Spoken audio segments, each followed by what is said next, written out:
Thank you. I'd like to welcome everyone here this evening to this, our Mid Sussex District Council meeting. I would also like to thank the Trinity Methodist Church for being the host location once again. I'd like to advise members that the meeting is being live streamed and officers will be bringing a microphone to each speaker. Everyone should allow a moment for the microphone to get to them before speaking. I'm now going to read the evacuation information. The building is protected by a fire alarm system with sirens, sounders and flashing lights in some rooms. On hearing the evacuation alarm, please leave the building by the nearest marked exit route. Fire exits are to my left and right and at the back of this room through the main entrance to the building. Proceed to the assembly point situated within the car park and only take valuables immediately to hand. Anyone who requires assistance will be helped by the officers present after other people have left. Please do not return to the building until told it is safe to do so by the senior fire brigade officer attending or church representative in the case of a false alarm. Smoking or any naked flame is not permitted in the building. Filming from the public seating area is permitted, but members must please refrain from filming so as not to distract the meeting. Mobile phones, please, must be switched to silent. Thank you. I would now like to ask the Vice Chairman to read the opening prayer. Thank you, Chairman. O Lord, grant us courage to strive for what is right and good, courtesy to listen to those of different opinion, strengthen us through difficulties and pressures, and guide us in our deliberations so that we may act in the interest of all in our district. To the glory of your holy name, Amen. Thank you, Vice Chairman. Moving on to item 2, to receive questions from members of the public pursuant to Council Procedure Rule 9. I have none. Moving on to item 3, to confirm minutes of the meeting of the Council held on the 2nd of March 2022, pages 5 to 18. I'd like to invite members to agree to the minutes by a show of hands, please. Agreed. Thank you.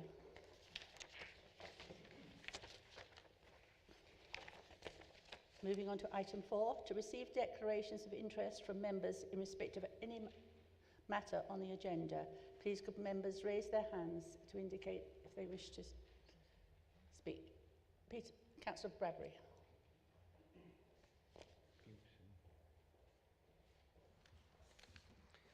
Chairman, I'd like to declare that I am the Chairman of the Standards Committee of West Sussex County Council in respect of agenda item 8. Thank you, Councillor Bradbury. Councillor Gibson. Thank you, Chairman. I'd like to declare, I'm also a member of the Standards Committee of West Sussex County Council. However, I have a personal interest that becomes prejudicial in respect of item 8 on the agenda, and I will retire from the chamber for that discussion. Thank you. Thank you, Councillor Gibson. Councillor Hillier.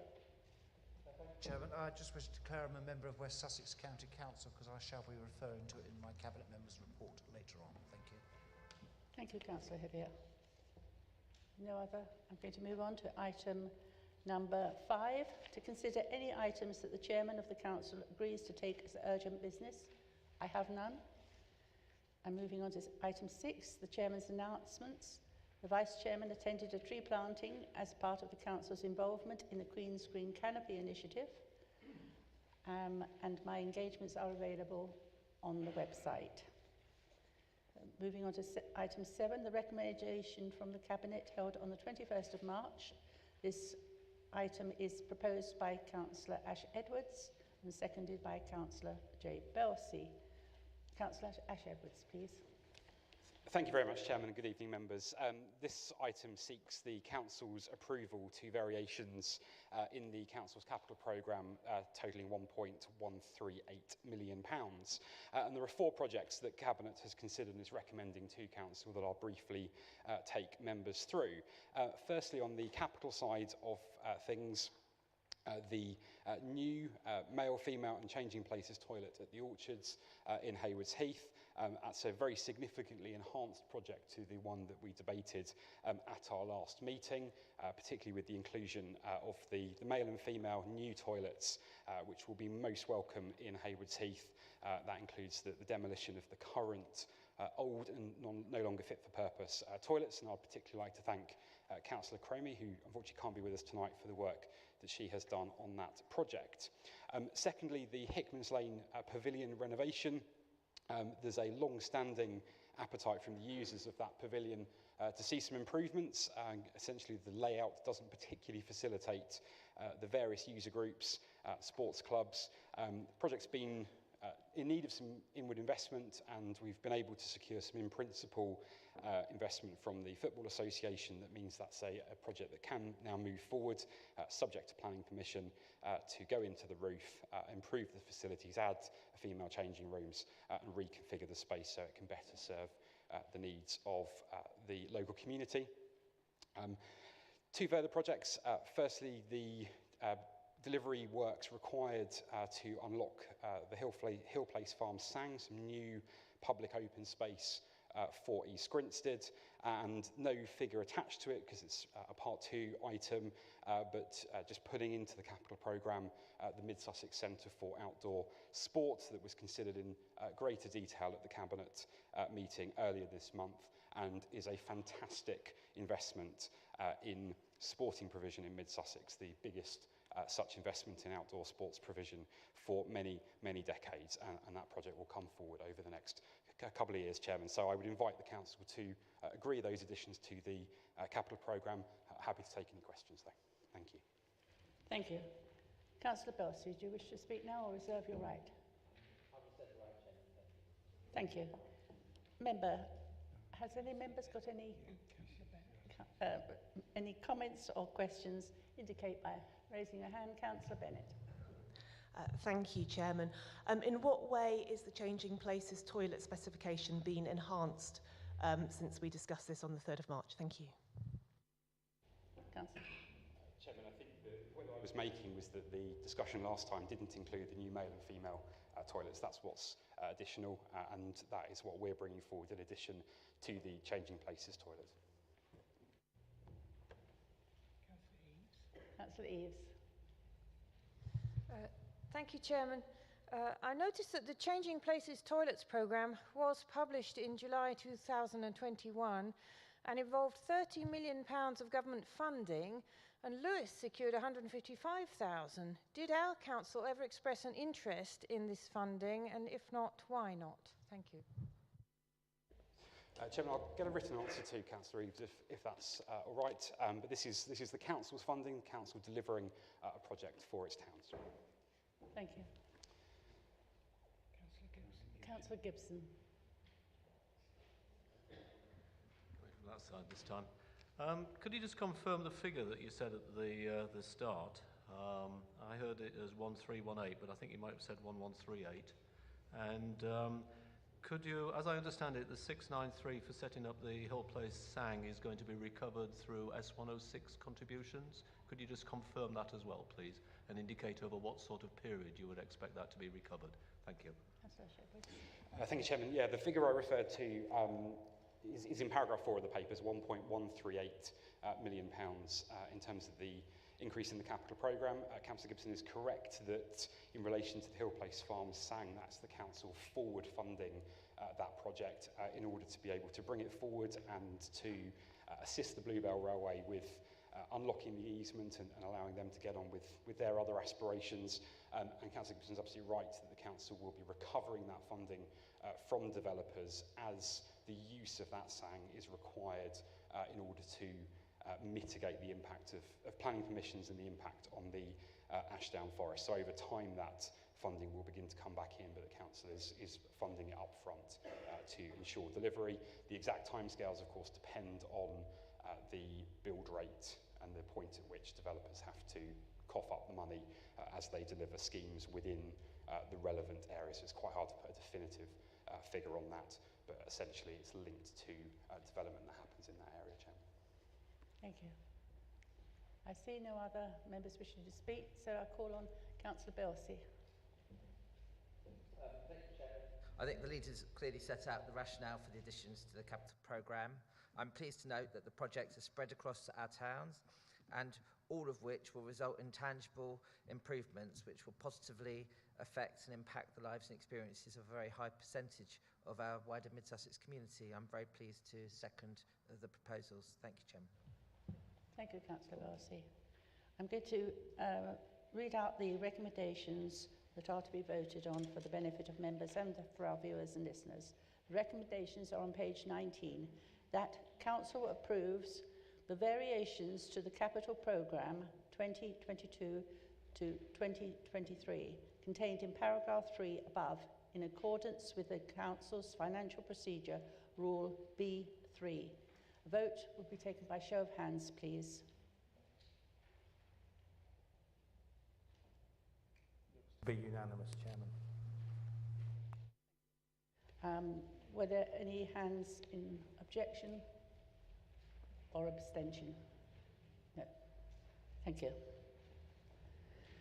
So that motion is carried. So we're going to move on now to item 8 on the agenda, which is the Standards Committee Annual Report 2021. It's on pages 21 to 24 of your agenda. This motion is proposed by Councillor Clark and seconded by Councillor Smith. Councillor Clark.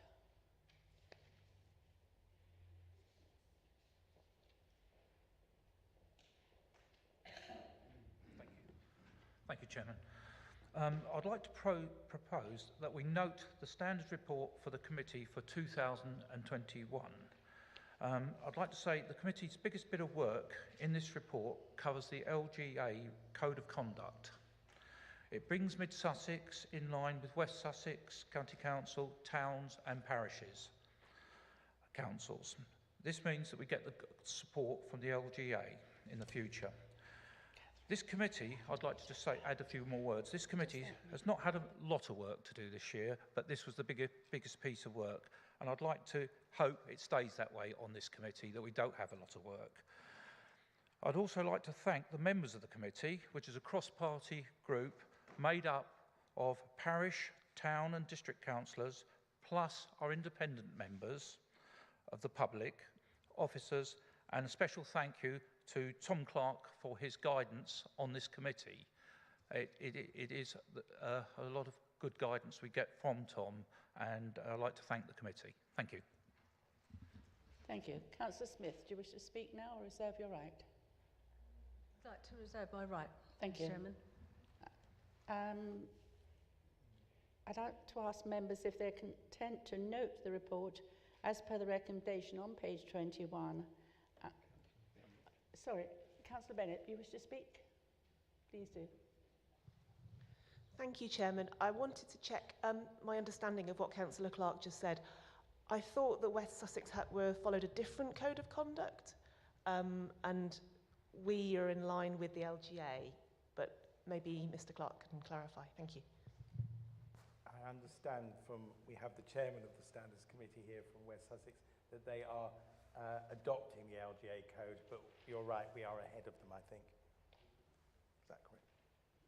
Thank you. Councillor Smith, did you wish to speak before we proceed?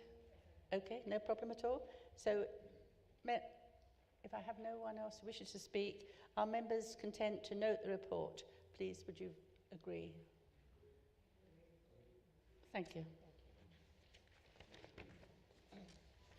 Moving on to item 9 is the Treasury Management Strategy Statement, an Annual Investment Strategy 2022 to 2023 to 2024 2025. This motion is proposed by Councillor Pulfer and seconded by Councillor Stockwell. Councillor Pulfer, would you like to introduce this motion? Thank you, Madam Chairman. Yes, I would like to recommend this to Council. There is an extensive report behind the papers, and there's also a very adequate summary on page 25, and I'm hoping that will suffice. So that being so, Madam Chairman, I'm going to recommend the councillors to agree. 1, the proposed Treasury Management Strategy Statement for 22-23 and the following 2 years. Item 2, Annual Investment Strategy and the Minimum Revenue Provision Statement as contained in sections 4 and 2.3 respectively of the report. Item 3, the proposed amendments to the specific and non-specified investments appendices. And item 4, the prudential indicators contained within the report, which is all these items have previously been through the Scrutiny Committee, Madam. Thank you. Thank you. Do any Councillor Stockwell, do you wish to speak now or reserve your right? Thank you. Does any member wish to speak on this subject, or can we go? No questions. I see no questions, so Councillor Stockwell, do you wish to speak before we proceed?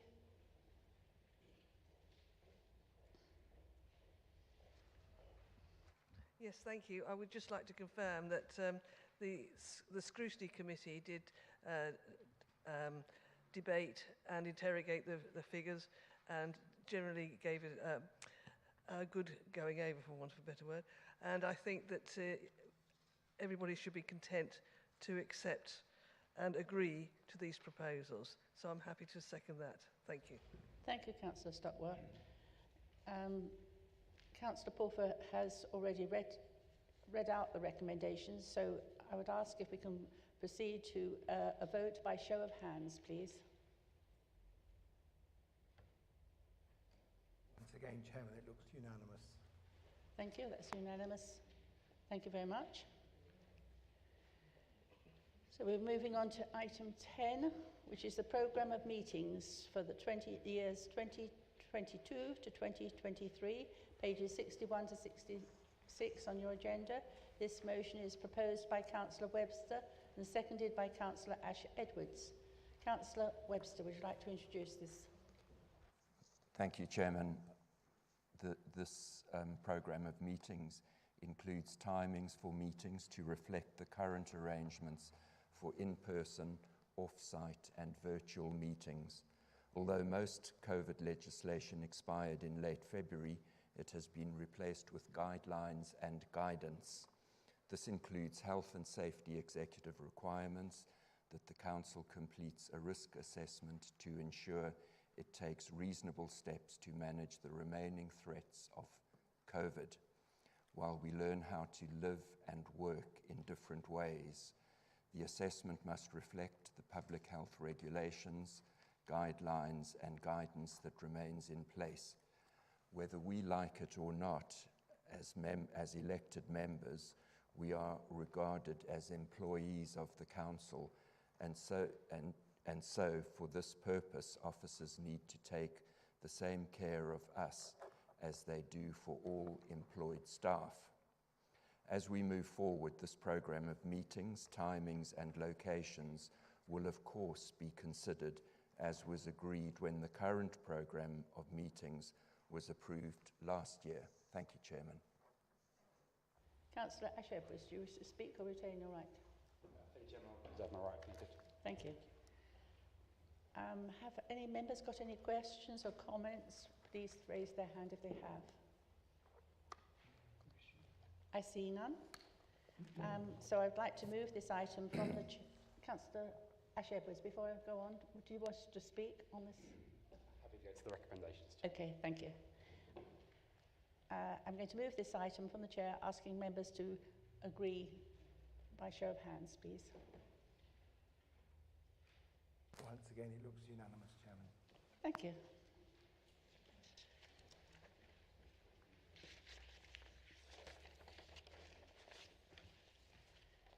Right, we're going on to item 11, to receive the Leaders' Report. Councillor Edwards.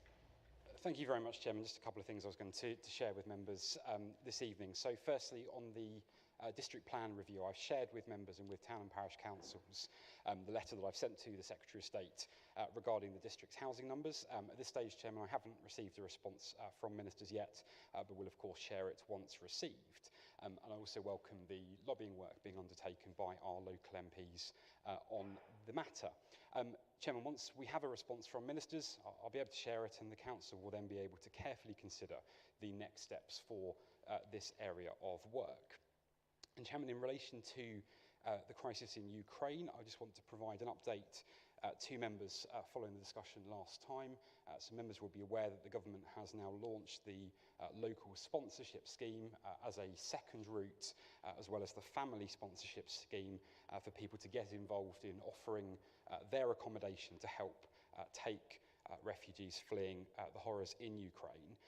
There is a coordinated response in place across West Sussex to ensure that we can do everything possible to support the government in delivering on this initiative and to support those families who have so far volunteered to help. We're still waiting for some of the details of that to come through, but there will clearly be a role for us and our neighbouring councils in the county in terms of helping bring those people into our communities, helping them settle, and particularly in terms of the housing responsibilities that we have as a housing authority, Chairman. And so we will undertake those responsibilities to the very best of our ability and make sure that we offer a warm welcome to people fleeing Ukraine, and I'll keep members updated as that work continues. Happy to take any questions, Chairman. Thank you very much, Councillor. Has anyone got any questions for the leader? Councillor Bennett. Thank you, Chairman. Thank you for the update, Councillor Ash Edwards. On the district plan review work, I was wondering what work is happening within the council at the moment on the district plan review, and on Ukraine and our support for families who may come and live here. Are you aware of any obstacles that may prevent families who've offered to take Ukrainian families in from being able to host them? I'm thinking specifically about availability of school places. Thank you. Councillor Ash Edwards, please. Thank you very much, Chairman. I thank Councillor Bennett for those questions. In relation to the district plan review, the Council's planning policy team continues to work on all the various matters relating to the district plan review, as they do on a routine basis when keeping our planning policies under review and the evidence base for all of them under review. And so they continue to do that work so that we can consider the next steps once we've heard back from ministers.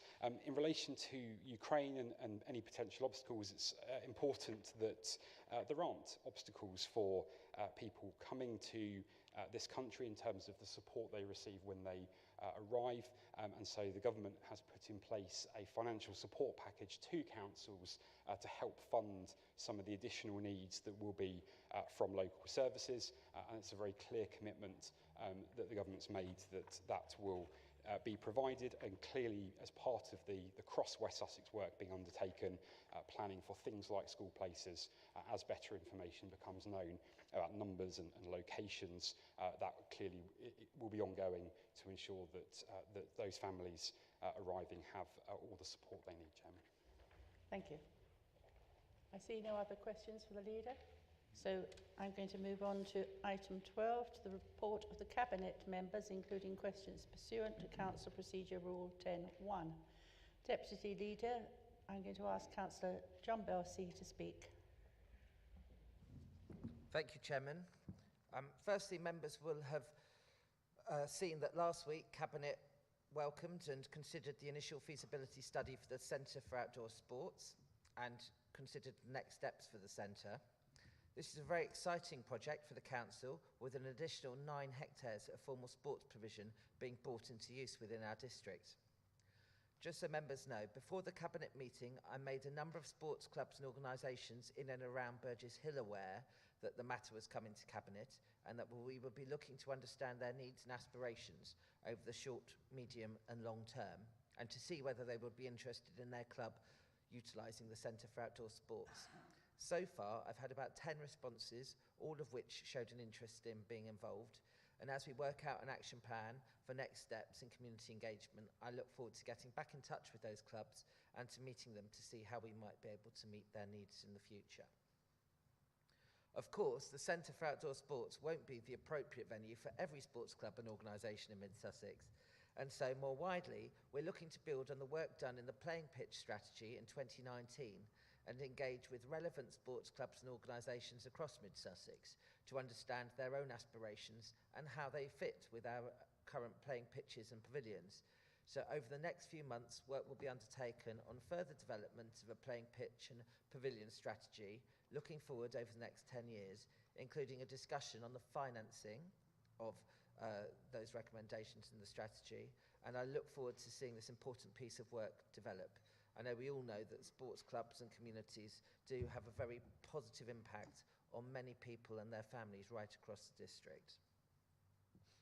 Staying with green spaces, I'm pleased to confirm submissions have gone in to retain our green flags at Beechhurst, Victoria Park and St John's Park, whilst East Court will instead be mystery shopped this year.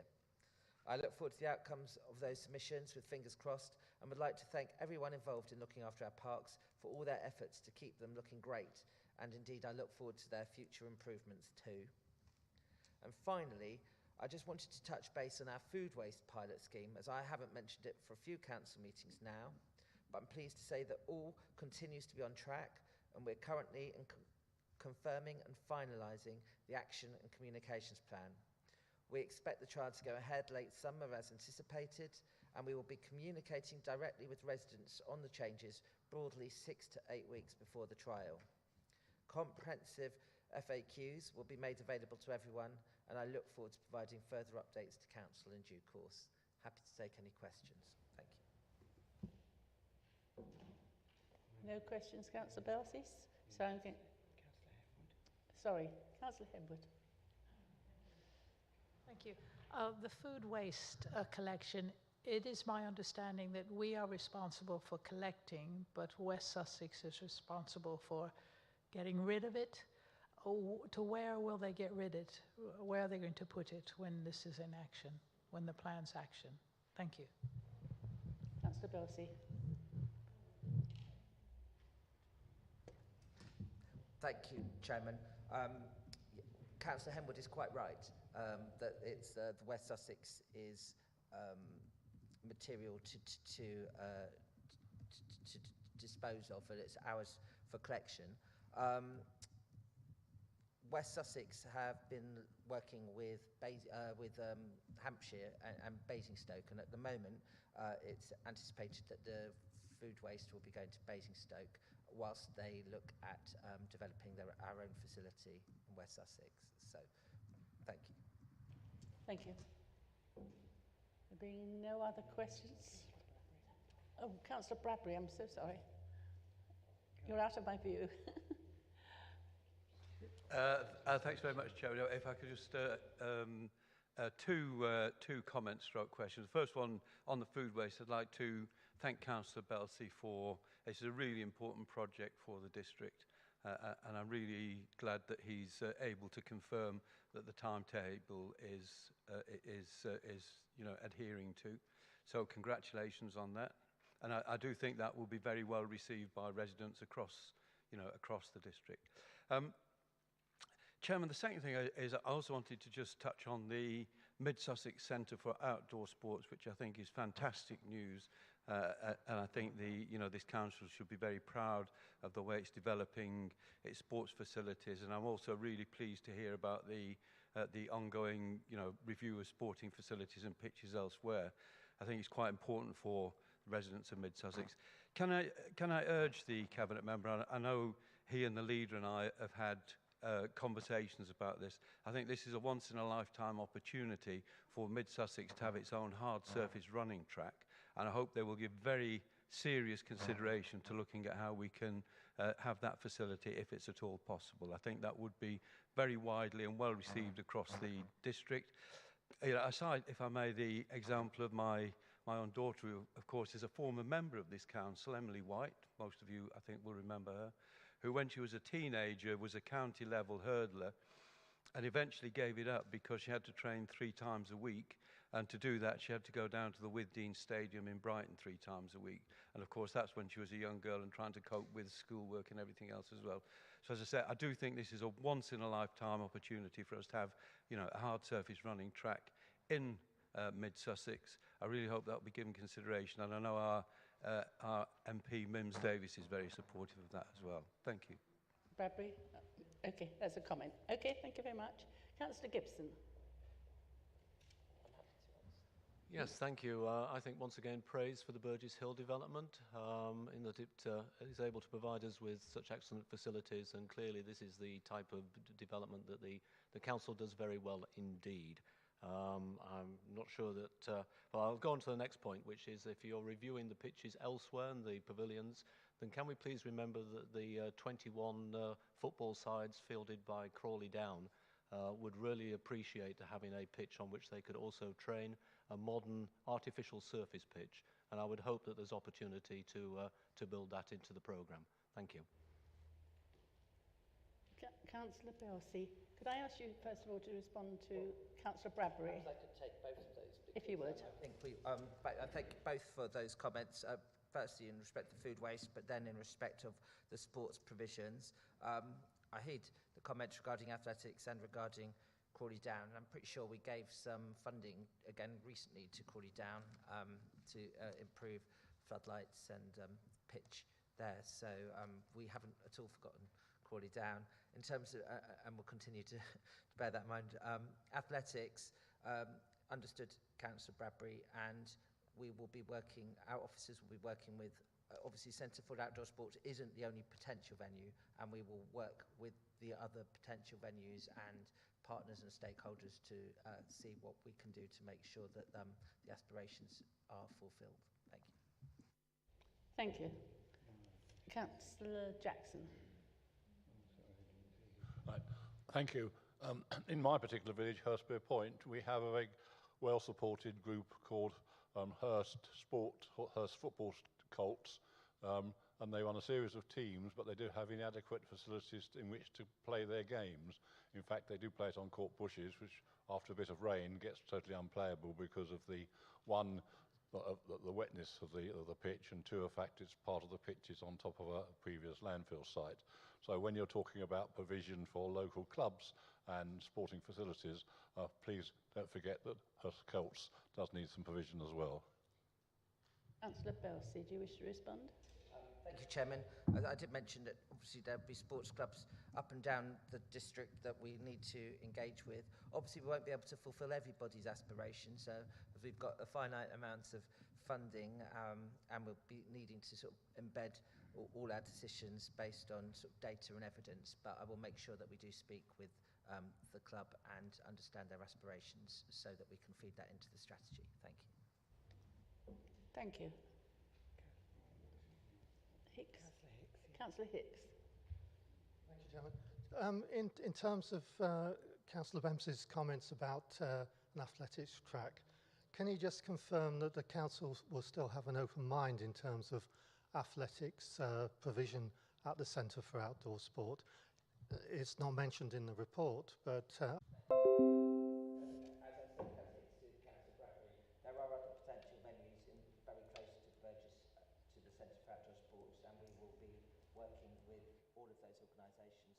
sure we try to fulfil all those aspirations, including the athletics aspiration, as far as possible.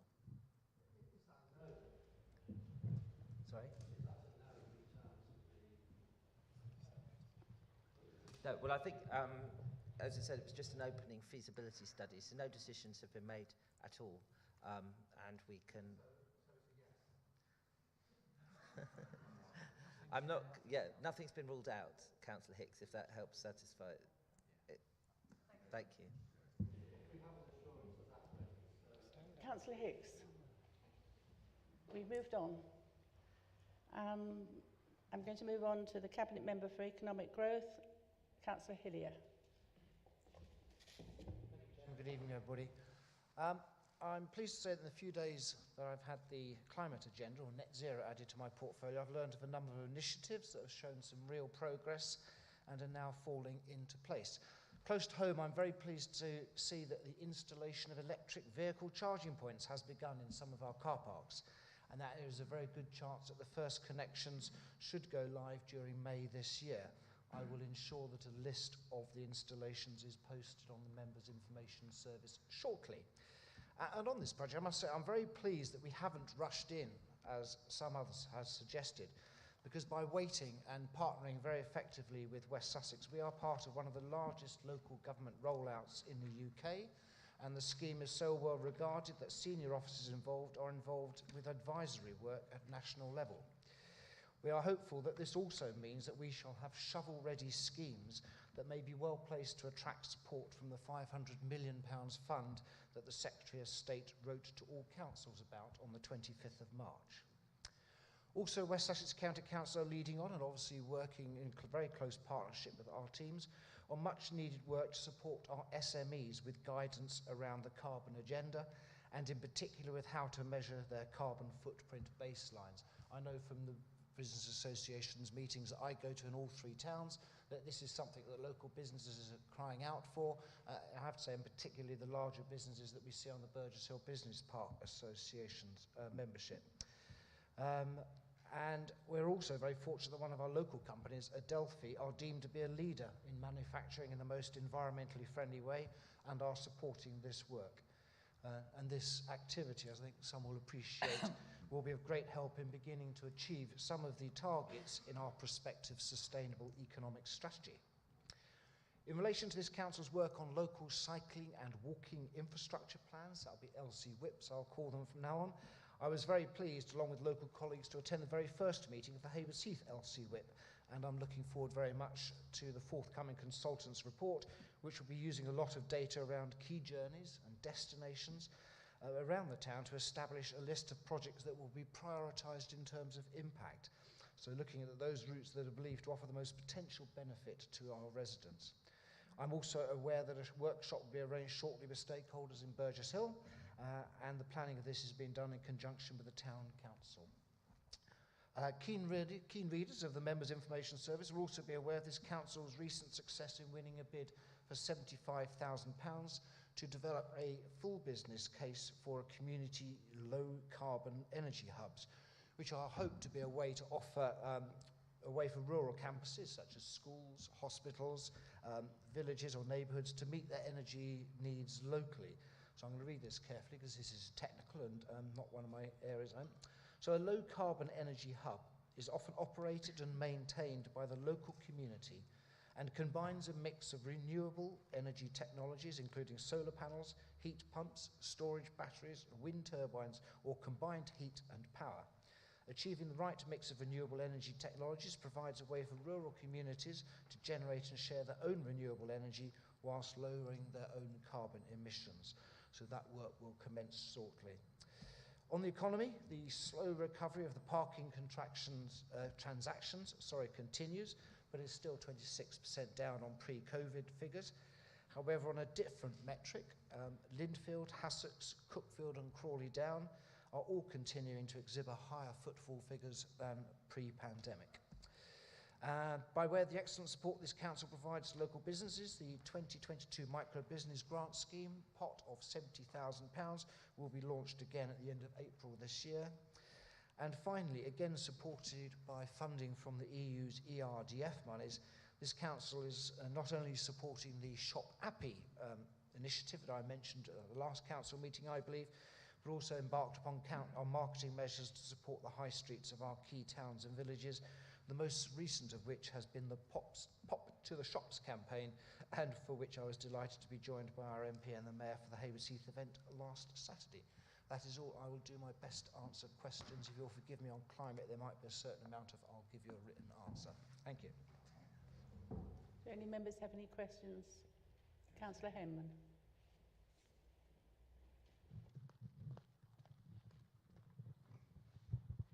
Thank you. I was encouraged to hear about the low carbon hubs. So I'm taking it that you as a cabinet member will be, I know you can't compel, but you will be encouraging developers to support this scheme and also to use renewable energy in all their newly constructed houses. Thank you. Thank you. Yeah, just to clarify, the grant was from the Local Economic Partnership and it was to help establish a business case. So it's actually to kind of look into the whole business of these low energy hubs. Can they be made to work rather than actual putting stuff on the ground? And obviously in relation to the other part of your question, that's very much a planning matter and for our local plan. Thank you. Thank you. Councillor Bennett. Thank you, Chairman. In your summary of footfall in the towns and the villages, I wanted to clarify whether, when you were talking about the villages, whether Hurst Pierpoint's footfall has improved on where it was pre-pandemic, because I think, if I heard correctly, you listed the other sort of, villages of a similar size. So if Hurst Pierpoint's footfall hasn't recovered in the same way equivalent villages have, what steps can we do to try and bring that back up? Thank you. Councillor Hillier. Thank you. I can't recall the detail off the top of my head, but if it's not in that list, it means probably by omission it wasn't there. We are doing a whole range of activities. So probably if you speak to your local parish clerk, you'll be aware that they've been liaising with our economy team, and they, I think actually, I can't recall what Hurst Point did with their money. They had some successful events, but we're doing a lot of events at all of our high streets and initiatives, be it advertising. I think Burgess Hill, I think they're about to put up the shop window vinyls. I'm not sure they're up. There's an awful lot of activity that we're doing that we reasonably can support the high streets. Always open to ideas. But I think we're doing very well for a small district council. Thank you. Councillor Gibson. Yes, thank you. I'd just like to comment on action plans, village action plans. I'm delighted that Copthorne has indeed been included in the list of large villages which are going to have the benefit of an action plan. But I just want to express a little bit of concern that the outputs are likely to be somewhat motherhood in terms of hanging baskets and signage. It's pleasing to hear that the footfall in Crawley Down is up, but I think it needs a bit more than that in order to realise its full potential. Thank you. Councillor Hillier. Thank you. I think that was a comment rather than a question, but the village action plans, it's work in progress. I haven't seen any output yet and won't for a while, so I couldn't even begin to comment on flower baskets, etc. Thank you. Thank you. Councillor Eggleston. Thank you, Chairman. Just to confirm that the vinyls are up in Burgess Hill. It's an environmentally themed message on 15 windows, and we were actually able to source fully recyclable vinyl as well, which was very, very good. And we've also erected an 8-foot mural along the side of a unit, which gives the 4 seasons of Burgess Hill life. So do come and have a look at them. My question is that you mentioned usage in car parks, and I realise you won't have these numbers off the top of your head, but I just wondered if you could send me a comparison of the 3 towns to see how car park usage has moved pre-pandemic, obviously through the pandemic, and then now, just so that I can analyse what's happened in the 3 towns. Thank you. Councillor Hillier. Yes, I can. We have no other questions. Oh, sorry, Councillor Pulford. Madam Chairman, thank you. I'm much encouraged to see the progress there's going to be on electric charging points. However, just in case anybody did get caught short in or around Oaklands, there is from 9 in the morning until 5 in the evening a charging point active in the Haywards Heath Town car park. And even if I say so myself, I am surprised at the usage that it has. Thank you. Thank you. Steve. Councillor Hillier, do you wish to respond? Noted, and thank you for your contribution. Thank you. Okay. If I see no further hands raised, so I'm going to move on to the Cabinet Member for Leisure and Customer Services, Councillor Demir. Thank you, Madam Chairman. Hi, everybody. Good evening to you all. First of all, I just wanted to give you a little bit of good news in that our Rebs and Bens team passed their IRRV exams. So I'm sure you'll want to join me in congratulating them. And this means that we've had 100% pass rate over the last 4 years, which is brilliant news, so well done all. But now, to more serious business. The teams are now working on ensuring the new energy payments of £150 will get delivered to the 41,500 households in the district between bands A to D, as well as those taxpayers in band E which qualify. There'll also be, as you saw in MIS, discretionary funding for those in bands E to H who are eligible. These payments will start to go out next month for those taxpayers who pay by direct debit, and we will be in contact with all the other eligible taxpayers beginning of April so that they understand it's a very simple application by letter, and we'll text them, email them where we've got the contacts. In addition, £150 hardship grants are being given to every council taxpayer who's on council tax support. As you probably all know, most of the COVID grants have now finished, but our COVID Additional Relief Fund, our friend CARF, is still open, and we're hoping that more business will take the opportunity. Mid Sussex Matters is dropping through the letterboxes as we speak, and then work will begin for the summer issue. Our Mid Sussex Digital Full Fibre site is in the final rounds of drafting, and it's going to go live within days, 48 hours. So that means that residents and businesses will be able to register their interest. Now, some of you came to our workshop on Monday, and as you know, a further one is planned for next Tuesday, where we had a really good question and answer as well as presentation and how it all works, as well as the planned work that the IT gurus and heroes are doing. So if you haven't already come, please do come next Tuesday, because it's well worth it. I understood it, which was brilliant. You will also have heard, because of the continuing threat of cyber, that during April we're going to take advantage of the LGA-sponsored security review, and the recommendations that come from that will be processed. Also, as some of you will be very pleased to know, because of the many security threats that we've continued to overcome, our planning portal, which has been challenging some of us for a while, a project team is now driving forward a potential change to the document management system, which supports planning. So I'll update you on the progress of that as soon as I possibly can. I attended a really excellent safeguarding training. It was actually for the staff just last week, and I do thank the team. It was interactive and it was brilliant. So I'm hoping at some point when they finish with the staff, it'll be available for members. I was also delighted last week at scrutiny to see that our modern slavery statement had been passed by scrutiny. Our leisure centres continue to see increase, both in membership and visits, which is really good news. Although, as we all know, the rising energy costs to impact on our return to normality and the normal contract.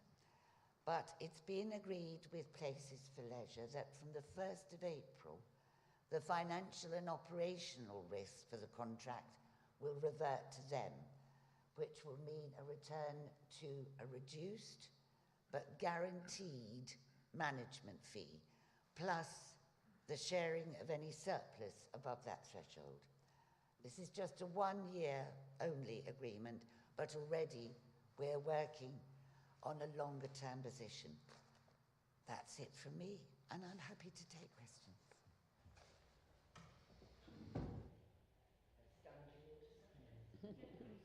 Councillor Bennett. Thank you, Chairman. Thank you, Councillor Demir, for your update. My question relates to the council tax rebate scheme, which I appreciate has rather been sprung on the Revenues and Benefits team. Over the weekend, there was an analysis by the Office of Budget Responsibility about the proportion of households that don't pay their council tax by direct debit. And they estimate that of those, about 80% will take up the offer of a rebate, meaning that there's a 20% remainder of households who aren't on DD and won't pursue getting that £150 rebate. So this is probably more of a request rather than a question, but I would appreciate it if we could, as a council, seek to reach out to those families that aren't paying council tax by direct debit to make sure that they're getting that money back at a time when the cost of living, as we all know, is skyrocketing. Thank you. Councillor De Mere. Thank you, Madam Chairman. It's not a... Thank you, Councillor Bennett, and well done for caring. It's not a rebate, you're talking about the energy payment, is that right?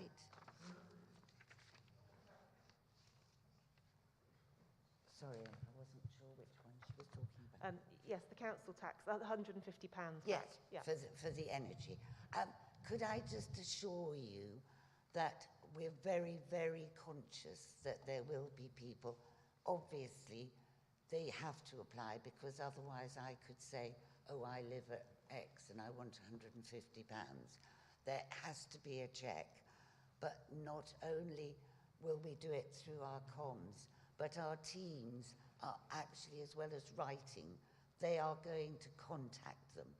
And that means phone calls, texts. So if people haven't, we are very aware. So I think I can assure you that, but I'll report further later. Thank you, Councillor De Mere. I see no other members wishing to ask a question, so I'm going to move on to the Cabinet Member for Community, Councillor Webster.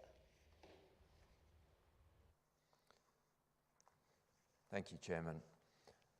I'm very pleased to report that thanks to ongoing support from West Sussex County Council and Public Health England, we can continue our offering of a well-balanced programme, of 9 well-balanced programmes going into the new financial year.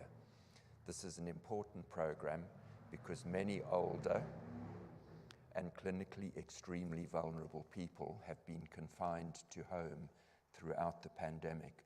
During this time, muscle tone, general fitness and balance can deteriorate. With assistance of our partners, we can continue to support our most vulnerable going into the new financial year.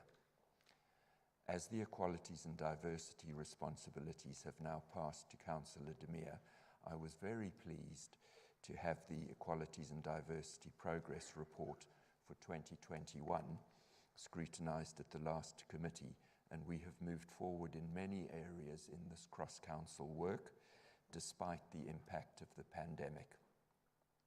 Finally, Chairman, I attended the Police and Crime Scrutiny Panel last Friday, where we considered the second priority of the Police and Crime Plan, which is relentless disruption of serious and organised crime. We also reviewed a lengthy document from Her Majesty's Inspectorate of Constabulary and Fire and Rescue Services regarding the police response to violence against women and girls on a national basis, and that was quite a sobering report to read, and I was pleased to see that our Police and Crime Commissioner, Katie Bourne, was on the expert panel as part of that work. And that concludes my report, Chairman. I'm happy to take any questions. Thank you, Councillor Webster. Does anyone have a question for Councillor Webster? I see none. Thank you, Councillor Webster. So I'm going to move on to the Cabinet Member for Housing and Planning, Councillor Robert Salisbury. Thank you, Chairman, and good evening, members. I shan't keep you very long. What I wanted to do tonight is it's 2 years since COVID struck us, and many of our officers had to go into home working for obvious reasons. And so I'd just like to reflect on what happened to the development management team, because it kind of happened in the background and was going on, and I don't think we really understood the level of work that was involved. So I'd just like to update you on that. Because the department has delivered exceptional service for this authority during these 2 years. with lockdown imposed, they had to go, along with many other officers from other departments, into the task of preparing to work from home. And as you know, development management is heavily IT orientated, as well as with many paper files and charts. And the move to new ways of working was speedy, and our thanks to all involved, because it did take a lot to set up homes. Working from home isn't a matter of just setting up a laptop in the corner of your lounge or wherever. It's IT connected through secure gateways, and various protocols have to be established, as well as making a desk effective area. It was significant in terms of the task that it presented. And recall that keeping the development management process effective is essential, and was then and is now, in maintaining our 5-year housing land supply. So that work had to be really well done in the same way that it had prior to COVID. And my thanks to the planning officers in partnership with our committees for their diligence in achieving that. But what does success look like over that 2-year period? Well, 98% of the major applications, that's 10 plus dwellings, were met within the target date. 98% of minor applications, that's 1 to 9 properties, met the target date. And 99% of all other applications, that's sort of extensions and outbuildings and that sort of thing, was achieved. And you might ask, well, where did the other couple of percent go? You have to remember that to get a plan into the right state, sometimes it takes a little bit longer than 13 weeks in terms of a major, whilst you negotiate with developers on getting the design and all the other, and the S106s and things signed off. This performance puts Mid Sussex in the top tier of national authorities. And that kind of performance through that period, I think, is worth reflecting on, because if you fail, and Essex, for instance, had one district that failed, that went into special measures. And special measures is worse than not having a plan. You know, that is where you go directly to the planning inspectorate for your planning permission. You don't bother with the local planning authority. And there are 13 other local planning authorities that are very close. They're at risk of going into that state. But speed hasn't compromised the work. And that's evidenced by planning appeals being awarded by the inspectorate on only 23% of the appeals that were brought forward. And that's against a national average of 33%. So that goes to show that the work was done effectively. Important is the delivery this year. This is really good news for us, in that 315 affordable units were delivered up until the end of February, and we've still got March to go. And that's the highest figure ever recorded in our district, and it's 70 more than we got in the 2021 period. Members occasionally ask about S106, you know, and what is gathered. Well, over this financial year, I can tell you it was £2.7 million came in S106. And in addition to that, of course, is the affordable housing that is agreed. And then people say, well, where's it gone? Did you spend it? And the answer is yes. This year, 2.64 million went into the communities that were related to the sites in additional works and so on. That's the planning side. I'd just like to turn now briefly to the enforcement team, because members are sometimes critical of this work, but I have to tell you that this year the team investigated 450 alleged breaches of planning control. And with that, they issued 6 enforcement notices, 1 court injunction, 2 temporary stop notices, 2 breach of condition notices, 11 planning contravention notices, and 3 S330 requisition notices. Someone's going to ask me what that is, aren't they? All right, that's where we can demand from somebody information as to their interest either in a building or a piece of land. I know people would like to see a rapid and firm approach to enforcement, and so would I, but we have to ensure that we abide by the law, and there is a strict process set out. And we wouldn't want to go into court and be found unreasonable if we hadn't followed that process. The enforcement team is supposedly 6 people, but at the moment there are 5 in place, and we do have 1 vacancy. But it's quite hard to fill these enforcement vacancies, as you can imagine, because it's the sort of job that you have to have pretty thick skin. to go and stand on a building site and start telling people that you're going to stop them building and work through the whole process. They're very rare, enforcement officers. But we are struggling to get another one, but I'm sure that we will eventually find the right person. Just one last thing for committee members, to continue with the excellent work of our planning committees and to align members with the understanding that officers have in their approach, I've arranged for several training sessions this year, which will take place starting next month and going through until June. There will be live sessions in the chamber, and we will hopefully record them so that all members can have a chance to look at the programme if you wish. The one thing that will be available definitely to everybody is that on the 21st of June, having mentioned enforcement, we are going to have a special session on enforcement so that everybody can get an understanding of how it works. And that again will be live in the chamber for planning committee members, but we'll be doing a hybrid session so that if other members can attend the chamber, that's fine. If not, as I say, it'll be hybrid so that they can interact with that training session. On other matters, and a complete change, you might want to know some new regulations on telecom masts to enable 5G are now in place, and the new masts can be 30 metres in an unprotected area and 25 metres in a protected area, but that does need prior permission. But existing mobile masts can be strengthened and can then be made up to a width of either 50% of their current width or 2 metres, whichever is the greater, so that they can then take them higher. And they'll be able to take them up to 25 metre tall in unprotected areas. There are other changes to masts on buildings and positioning of cabinets and so on, which I'm sure if you're interested in that level of detail, you'll be able to find on the regulations website. And that concludes my report, Chairman. I'm happy to take questions from anybody. Councillor Salisbury. Does anyone have a question for Councillor Salisbury? No? Oh, Councillor Gibson.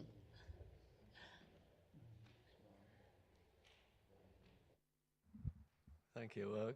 Could I ask firstly, could Councillor Salisbury please publish the statistics he gave for enforcement? I feel sure that, I think he said 415, I'm sure that half of them came from the Taylor Wimpey development in Crawley Down.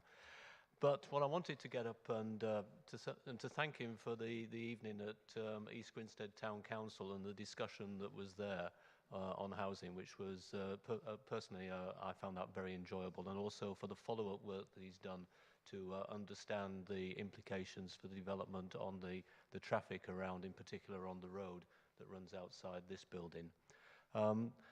Traffic is, of course, one of the transport assessment of West Sussex is one of the red lines of any planning application, and the council never goes against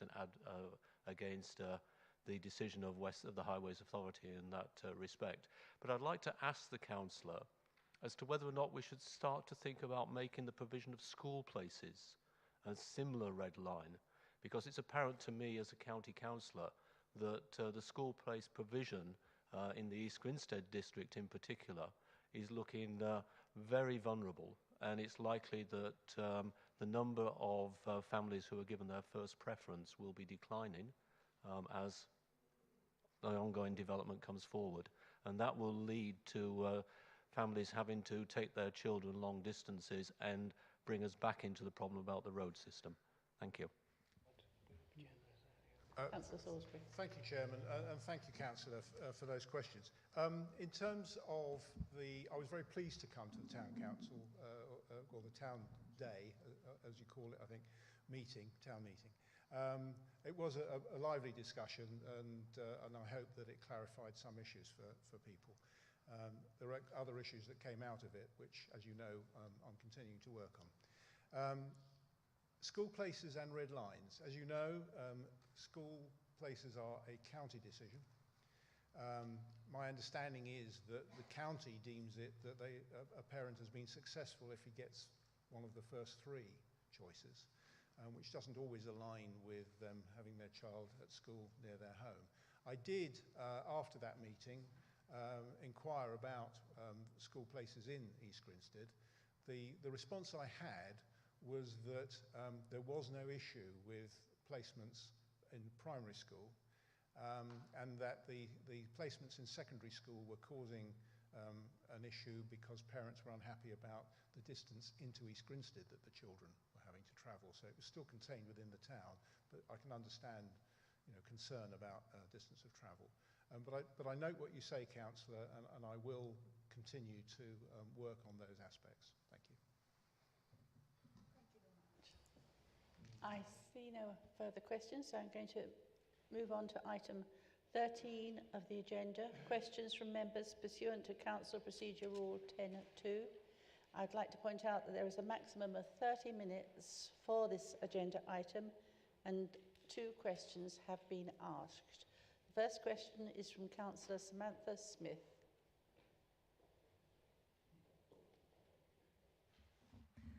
Thank you, Chairman. Oh, I've got to take my glasses off. There has been much speculation in Burgess Hill as to New River's intentions for the town centre and concerns that only residential aspects of the planning permission would be built, which would be unacceptable to me and the residents of Burgess Hill.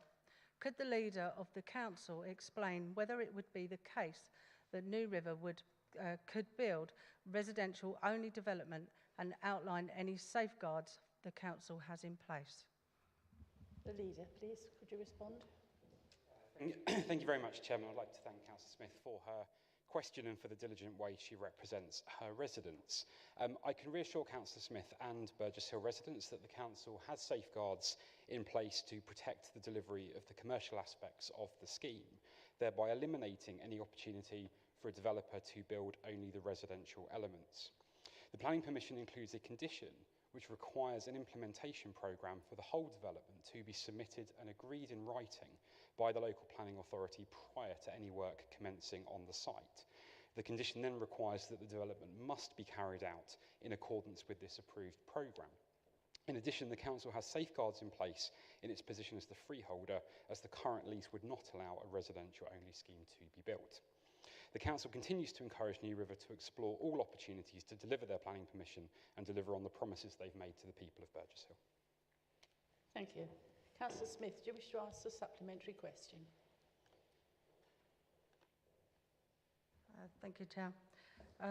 The town centre has been a mass of decaying concrete, unsightly fencing and hoarding, etc. Could we improve this area, even just a temporary, with an urban pocket park? This would not only bring in colour by having grass instead of concrete, but planting and also benches. I believe this would improve this part of the town centre and inject a feeling of social improvement and well-being. Thank you. Leader, do you wish to answer verbally or provide a reply in I writing? can answer verbally, Chairman, thank you. I thank Councillor Smith for her suggestion, which I think is an excellent one. While we all want to see... It's really rude for members to heckle Chairman in that way. While we all want to see New River deliver the redevelopment of this area, there's clearly a need to improve the appeal and usability of the former library site in the short term.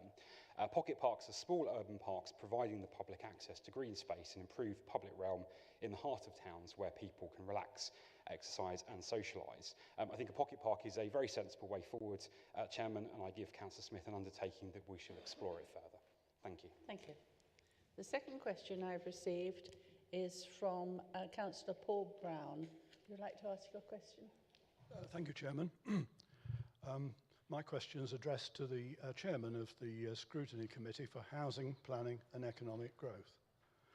Given that Scrutiny Committee for Housing, Planning and Economic Growth, meeting on the 19th of January 2022 this year, agreed to set up a working group to examine the draft district plan 2021 to 2038, and the plan has been paused, would the Chairman of the Scrutiny Committee agree that terms of reference should be prepared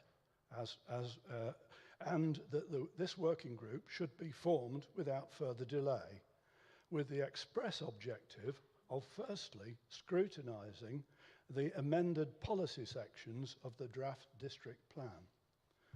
Would not progressing the scrutiny of policy amendments in the draft district plan be a sensible approach, avoiding further delay whilst this council waits for the housing numbers to be confirmed by the Secretary of State. And finally, noting that the Scrutiny Committee did not meet on the scheduled date this month of the 16th of March and has not had any opportunity to debate or set a work programme and has not met to scrutinise any substantive matter at all since meeting on the 20th of January 2021, when the Hayward Heath Town Centre Master Plan, SPD, was considered. Would the committee chairman advise why this scrutiny committee has been effectively closed down? Thank you. Thank you. Councillor Walker, do you wish to respond? Thank you. Thank you for your question, Councillor Brown. As you know, at the meeting of the Scrutiny Committee for Housing, Planning and Economic Growth on the 19th of January 2022, the committee resolved to defer discussion of the district plan review so that further work and consideration could take place and the outcome of change in any government policy is known. It was agreed that the council establish a working party to review the evidence for the proposed housing allocation to the draft district plan 2021-2038, 2, the fundamental alterations to 10 major policies in the current district plan, 3, the addition of 6 new policies, 4, the appropriateness or otherwise of including the sites identified for development in the plan in whole or in part, and reporting its findings to the next appropriate meeting of the committee when recommendations for adoption by the committee and the council. This work is ongoing and we have not yet received a response from the Secretary of State. Officers are currently reviewing the timetable for the district plan review, and a revised local development scheme setting out a new timetable will be prepared and discussed by Cabinet in the coming months. Finally, as you know, the Scrutiny Committees only meet when there is business to consider, and as there has been no business with this committee, it is not met. But it has definitely not closed down and will meet when the business is to discuss. Thank you. Thank you, Councillor Walker. Councillor Brown, do you wish to ask a supplementary question?